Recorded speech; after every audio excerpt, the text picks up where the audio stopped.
남대문시장 실로암 안경점의 사장이신 윤인한 장로님의 드라마 같은 삶을 보면 정말 하나님께서 살아계시는구나 다시 한번 실감하게 됩니다. 실로암 한번 들어보세요.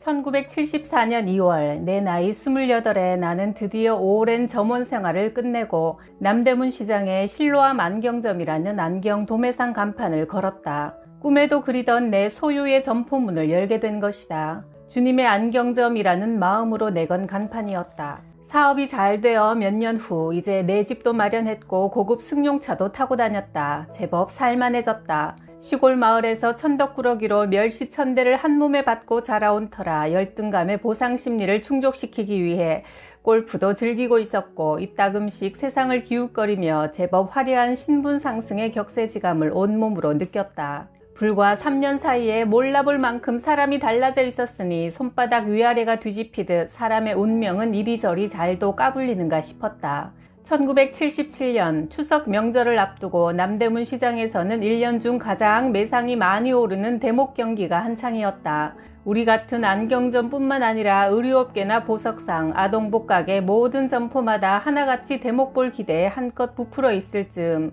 남대문 시장에 큰 불이 났다. 온 세상을 떠들썩하게 한 엄청난 대형 화재 사건이었다. 지하에서 지상 4층까지 밀집해 있던 수백 개 점포가 모두 불타버린 화재였다. 활화산 같은 불길이 솟아올라 우리 집 전 재산이 진열되어 있는 안경 점포도 홀랑 타버리고 말았다. 추석 바로 이틀 전날 밤인 9월 17일에 불이 났는데 우리 모두 퇴근하고 나서 밤중에 일어난 일이라 나중에 전해 듣고는 넋이 나간 사람처럼 나는 모든 것이 절망적이 되었다. 사람들이 가장 좋아하는 구경거리가 불구경과 싸움 구경이라더니 하나님도 예외는 아니신가 따져 묻고 싶었다. 하나님 밤새도록 뒷짐지고 구경만 하셨습니까? 그토록 11조 생활 잘하고 주일 성수하며 믿음으로 살아온 내 가게에 왜 불이 납니까? 예수 믿지 않은 다른 집은 몰라도 우리 집은 하나님께서 지켜주셔야 하는 것 아닙니까? 그런데 이렇게 하룻밤새 폭삭 망하게 하시다니. 의문은 꼬리에 꼬리를 물었다. 불은 정말 무서운 것이었다. 점포만 태운 게 아니라 내 믿음도 홀랑 다 태워버렸다. 불이 나고 나서 모든 것을 정리하고 나니 70만 원이 남았다. 쌀 한 가마에 2, 3만 원 하던 시절이었으니 결코 적은 돈은 아니었지만 다시 장사를 시작하기에는 부족한 돈이었다. 불나고 폭삭 망한 후 남은 전 재산 70만 원.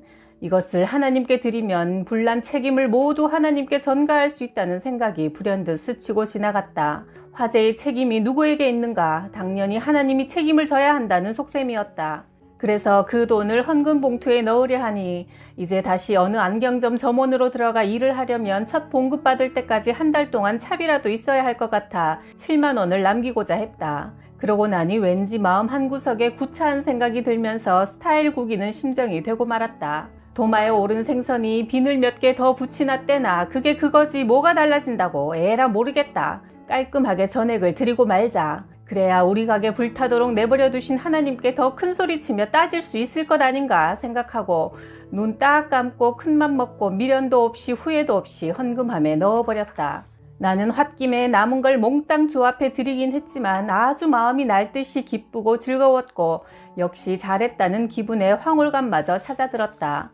특히 그날 밤 나는 그동안 주님 뜻대로 살지 못하고 세상을 기웃거리며 거들먹거렸던 죄를 하나하나 회개하며 이전보다 더욱 주님을 사랑하며 살겠노라고 다짐하는 기도가 절로 나왔다. 그건 입에서 나온 기도가 아니라 마음에서 나오고 있었다. 기도는 그렇게 계속되어 밤새도록 주님 곁에서 찬송하며 감격하여 울고 또 울었다.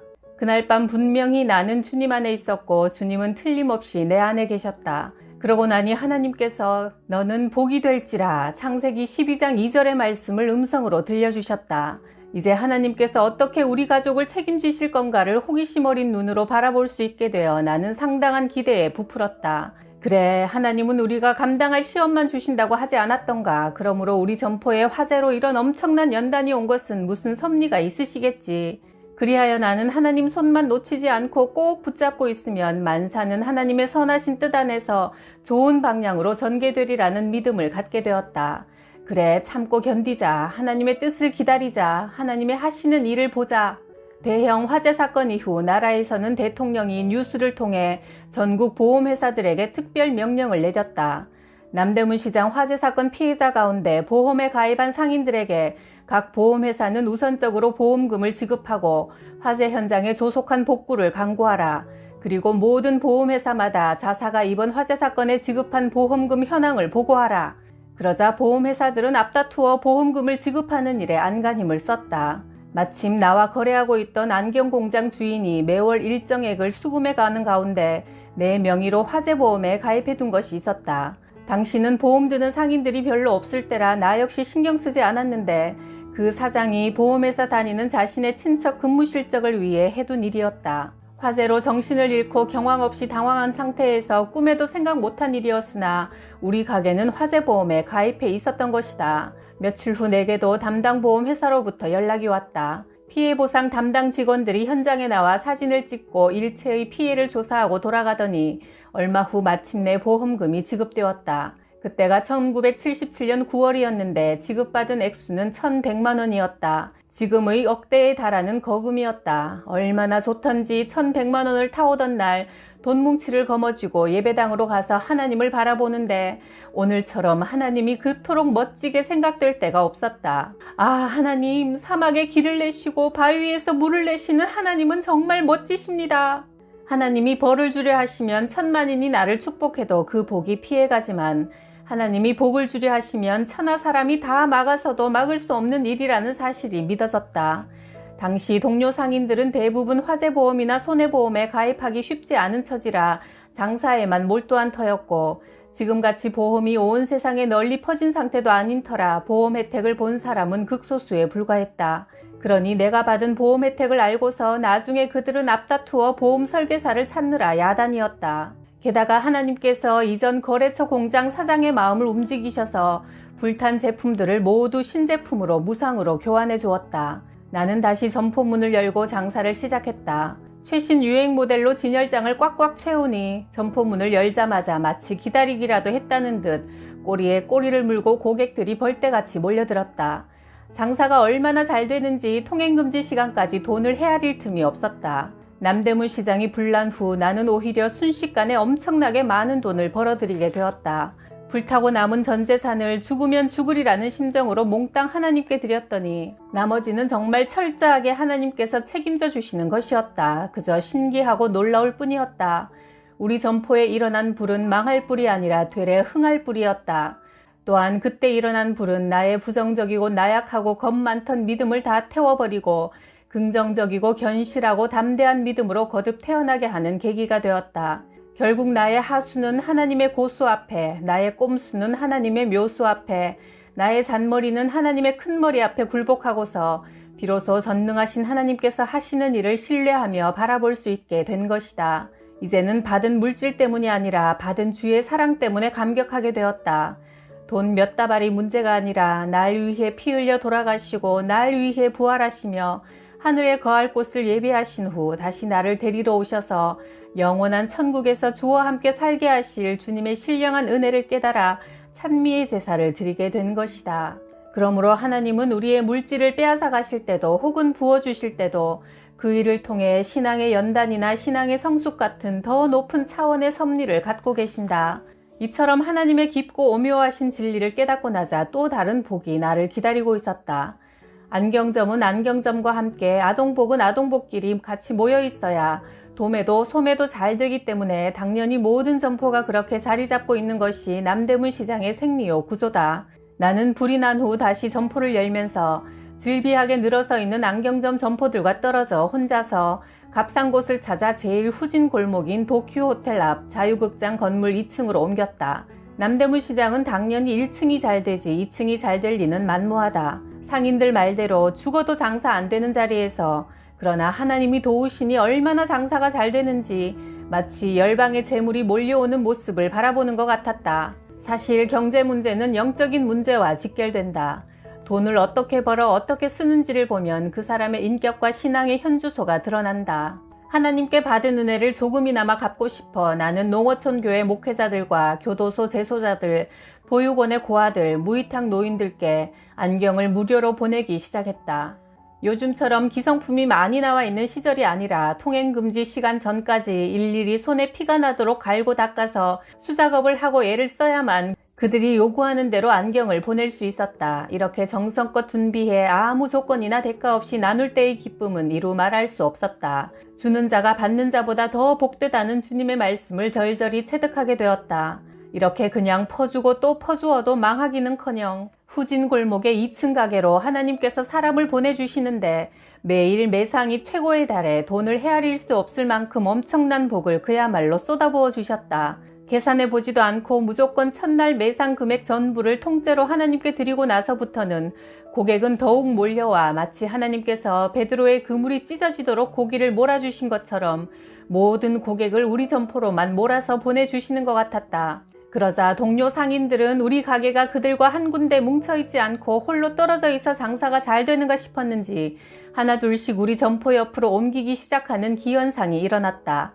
급기야는 남대문 시장 1층에 있는 안경 점포들이 우리 건물 앞에 우뚝 솟은 건물을 하나 사더니 우리 점포를 따라온다고 2층으로 다 올라왔다. 하나님은 신실하게 주님을 따르는 한 사람에게 초점을 맞추고 역사의 수레바퀴를 돌리고 계시며 세상을 운행하고 계신다는 사실이 실감났다. 그렇게 하루하루 열심히 사업하며 탄탄대로를 달리던 어느 날 기도하는 중에 하나님께서 말씀하셨다. 인하나, 네 가게를 소방도로 5m 건너 건물로 옮겨라. 지금 장사가 아주 잘 되고 있는데 옮길 필요가 뭐 있나 생각하며 주저하고 있는데 자꾸만 하나님의 재촉이 계속되었다. 하나님께서 아브라함에게 갈 바를 묻지 말고 떠나라 하셨을 때 그가 기꺼이 순종하고 떠났던 일을 생각하며 나도 옮기기로 결심했다. 그런데 내가 옮기고 얼마 후 라이터에 넣는 가스 폭발로 도쿄호텔 앞에 즐비하게 서 있던 안경상가가 홀랑 불에 다 타버리고 말았다. 하나님이 하시는 일은 정말 놀라웠다. 그러니 다른 사람들에게 윤 사장은 신기하게도 하나님이 지켜주는 사람으로 보일 수밖에 없게 되었다. 그래서 남대문 시장 사람들은 모여서 장기를 두든 바둑을 놓든 나만 지나가면 할렐루야 하고 부르게 되었다. 게다가 남대문 시장에서 장사하면서 주의를 지킨다는 것은 여간한 결심과 각오가 아니면 해내기 어려운 일이었다. 그러나 장사가 제일 잘 되는 그 시절의 주일, 나는 한 주일도 어김없이 주일날은 가게 문을 미련 없이 닫고 셔터를 내렸다. 그리고 셔터 앞에 붉은 글씨로 주일은 쉽니다 라고 써붙였다. 이렇게 3년을 계속하자 새로운 주일 성수 문화가 자리 잡게 되어 이제는 주변 가게들도 다들 나를 따라 주일을 쉬게 되었다. 이것이 또 하나의 전통이 되어 놀랍게도 이제는 주일날이 장사가 제일 안 되는 날이 되고 말았다.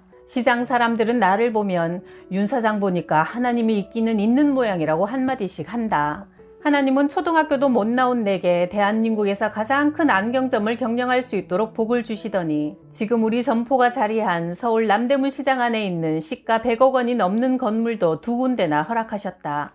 나는 그 은혜에 감사해 직업은 부업이 된 지 오래이고 복음 전하는 일이 본업이 되었다. 전국의 1500여 교회와 기도원을 비롯해 미국, 호주, 영국, 필리핀, 캐나다 등 수십 개국에 나가 하나님께 받은 은혜를 전하고 인류의 마지막 대안이자 희망은 예수 그리스도뿐이라는 사실을 알리기 위해 30년이 넘도록 달려가고 있다. 경북 영덕군 남정면 구계리에서 어부로 사는 김상태 장로에게도 이와 비슷한 기적이 일어났다. 2000년 12월 24일 성탄절 전날 새벽 엄청난 방어떼가 그의 고정된 그물에 걸려들었다. 그것도 양옆에 있는 다른 사람의 그물망을 피해 어장 중앙에 있는 김장로의 그물에만 신기하게 몰려든 사건이었다. 이를 두고 지역 주민들은 한결같이 말하기를 가장자리 그물에 고깃대가 몰리고 중앙에는 그렇지 않은 것이 보통인데 이상하게도 이번에는 중앙에 있는 김장로 그물에만 방어떼가 몰린 것은 신의 기적이라고 입을 모았다. 24일에 건져 올린 고기를 수협 경매장에서 판매한 금액은 4억 원이나 되었다. 10kg짜리 마리당 17만 원을 받았으니 당장 건져 올린 것만 총 2,370마리였고 아직도 절반 가까이 그물에 더 걸려 있었다. 강구와 포항 수협 관계자는 물론 마을 노인들도 한 사람의 그물에서 방어가 무려 5,000마리가 넘도록 잡히는 것은 평생 처음 본다며 일제히 혀를 내둘렀다.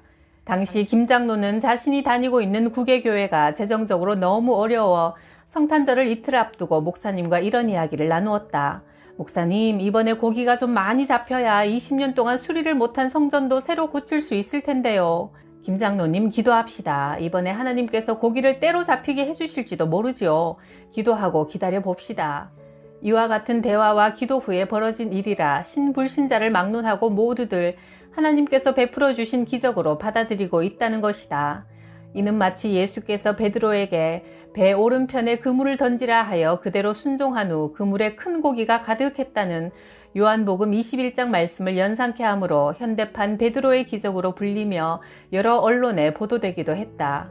당시 구게리에는 800여 명 주민이 살고 있었지만 교회에 출석하는 사람은 50명에 불과했고 그 중에도 김상태 장로는 뱃사람들 모두 참여하는 용왕제나 굿이나 제사 등 우상 숭배하는 일에는 단 한 차례도 참석하지 않고 지난 20년 동안 신앙의 순결을 지키며 주를 섬겨오다가 이런 엄청난 기적을 체험한 것이다. 게다가 방어 때의 기적을 체험한 지 불과 한 달 만인 1월 23일 또다시 대형 밍크 고래를 잡아올려 다시 한번 온 세상을 놀라게 했다. MBC, KBS, SBS 방송에 일제히 보도되었듯이 이번엔 길이가 5m 30cm나 되는 대형 밍크 고래가 또다시 김장로의 그물에 잡힌 것이다. 동해안 어장에는 간혹 돌고래가 잡히긴 해도 대형 밍크 고래가 걸리는 것은 극히 이례적인 일이라 주변 사람들은 또 한 번 혀를 내두르며 벌린 입을 다물지 못했다. 5m 정도의 대형 고래라면 그물을 찢고 달아날 수도 있었는데 항구로 건져 올릴 때까지 얌전하게 그물 안에 그대로 있었던 것이 신기하기만 했다. 이 밍크 고래는 시가 5천만 원이 넘었다. 불과 한 달 사이에 2번이나 이런 엄청난 기적을 체험한 김장로는 상식적으로 어장에서 도저히 일어날 수 없는 일이 2번씩이나 일어난 것은 모두 하나님께서 내려주신 선물임에 틀림없다고 하면서 지금까지 지내온 자신의 삶을 이렇게 간증했다. 첫째, 내가 불교 집안 보광사 주지승의 아들로 태어났지만 먼저 예수님을 구주로 영접하고 가족 모두를 주님께로 인도하여 부치는 집사로 보살이던 모치는 권사가 되었고 형제들도 주님 백성으로 삼았다. 둘째, 내가 사는 곳이 어촌마을이라 용왕제, 풍어제, 용신제 등의 우상 숭배할 자리가 수없이 많아도 전혀 참여하지 않았다. 셋째, 항상 내 집안일이나 사업보다 주님의 몸된 교회를 먼저 생각하고 더 사랑하는 중심이 언제나 마음 가운데 있었다. 넷째, 전도하는 일이나 주님을 자랑하는 일을 생애 최고의 기쁨과 사명으로 알고 살아왔을 뿐 아니라 다섯째, 날마다 새벽 기도회에 나가 열심히 기도 생활에 힘써온 것밖에는 달리 자랑할 게 없다고 했다. 김상태 장로의 이런 간증이 온 세상에 알려져 화제거리가 되자 KBS 방송국 대담 프로에 나가 이계진 아나운서의 질문에 온통 복음을 알리는 전도로 일관하여 아나운서를 쩔쩔매게 한 일화는 유명하다. 그리고 김상태 장로가 운영하는 시골 횟집에는 그의 감동적인 간증을 직접 듣기 위해 지금까지 1,500명 이상의 목회자가 다녀가 축복의 현장이 되었다. 예루살렘아, 일어나서 빛을 비추어라. 그때 이것을 보는 너의 얼굴에는 기쁨이 넘치고 흥분한 너의 가슴은 설레고 기쁨에 벅찬 가슴은 터질 듯 할 것이다. 풍부한 재물이 뱃길로 너에게로 오며 이방 나라의 재산이 너에게로 들어올 것이다. 이사야 60장 1절 5절 말씀.